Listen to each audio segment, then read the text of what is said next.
Morning दोस्तों, life transformation series के witty Wednesday के एपिसोड में आपका बहुत बहुत स्वागत है।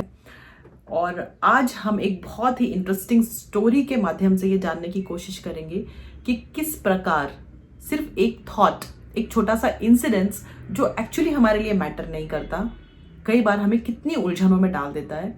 उसकी वजह से हम कितना दिमागी बोझ महसूस करते हैं, अपनी एनर्जी को कम करते हैं और वो वास्तव में निरर्थक होता है, उसके कोई मायने हमारे लिए नहीं होते हैं।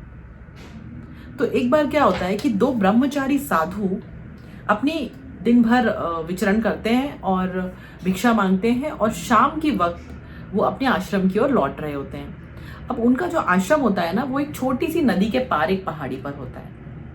मौसम बड़ा अच्छा होता है, बारिश का मौसम होता है, हल्की हल्की फुहार पड़ रही होती है।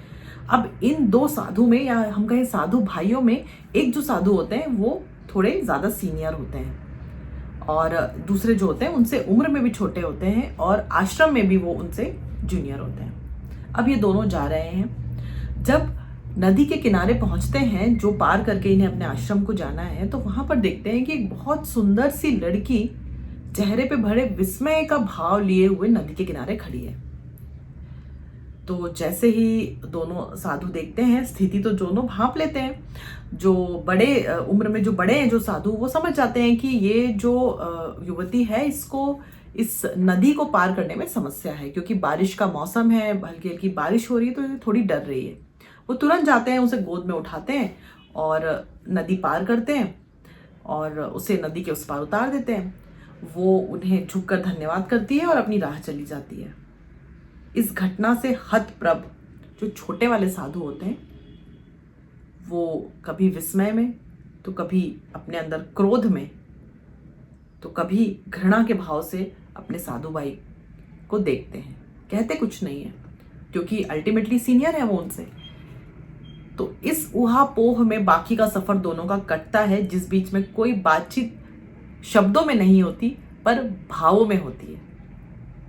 भले दोनों एक दूसरे से बातचीत नहीं कर रहे, पर जो छोटे साधु के मन के भाव है वो पूरी तरह से नकारात्मक हो चुके हैं बड़े साधु के प्रति। अब जब लगभग आधी से ज्यादा दूरी ये दोनों तय कर लेते हैं, तो छोटे वाले साधु से रहा नहीं जाता और वो बड़े साधु से कह देते हैं कि हम तो ब्रह्मचारी हैं। तो बड़े साधु कहते हैं हाँ बिल्कुल। तो छोटे साधु कहते हैं तो फिर आपने उस महिला को स्पर्श कैसे किया? ना सिर्फ स्पर्श किया, बल्कि आपने उसे उठाकर नदी को पार कराया। तो बड़े साधु मुस्कुराते हैं और कहते हैं कि मैंने किसी महिला को पार नहीं कराया, she was a human being who was in need.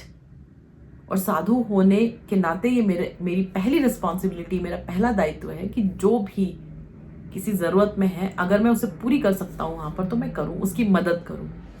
मैंने उसे उठाया और मैं तो उसे वही नदी किनारे छोड़ आया। उसे उठाकर यहाँ आश्रम तक तो तुम लाए हो मेरे दोस्त। तो बिल्कुल इसी प्रकार कई बार कोई ऐसा इंसिडेंस होता है जो हमें इस कदर अफेक्ट कर देता है कि हमारी जो ऊर्जा है वो बिल्कुल वही सोचने में लगी हुई रहती है। खास तौर पर तब जो अगर वो इंसिडेंस हमारे किसी अपने जानने वाले से जुड़ा हो, उसने कुछ ऐसा कार्य किया हो जो हम परसीव कर रहे हैं उसे नहीं करना चाहिए था, और उससे बात करने की बजाय हम ना जाने मन में कैसे कैसे नकारात्मक भाव ले आते हैं, जिससे हमारी जो पूरी ऊर्जा है वो नकारात्मक हो जाती है, उस व्यक्ति के प्रति भाव नकारात्मक हो जाते हैं। और जैसा कि ऊर्जा का खेल है, जैसी ऊर्जा हम देंगे वैसी ही हम तक वापस आती है। जो वाइब्रेशंस हमारे अंदर से निकल रही वही हम तक लौट कर आती है। और इसी प्रकार से एक छोटा सा थॉट सामने वाले के प्रति पूरी की पूरी एक नेगेटिव वाइब्रेशन क्रिएट कर देता है, और हम अपना जो ध्यान है वो प्रोडक्टिव चीजों से हटाकर हमारा ध्यान ऐसी चीजों में चला जाता है जो एक्चुअल में निरर्थक है।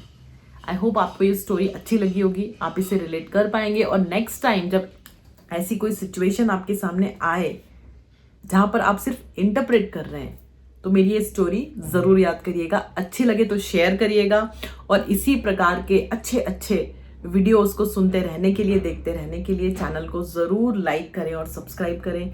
टिल देन खुश रहिए, मस्त रहिए, व्यस्त रहिए, आनंद में रहिए और जिंदगी को दिल से जिए। Thank you.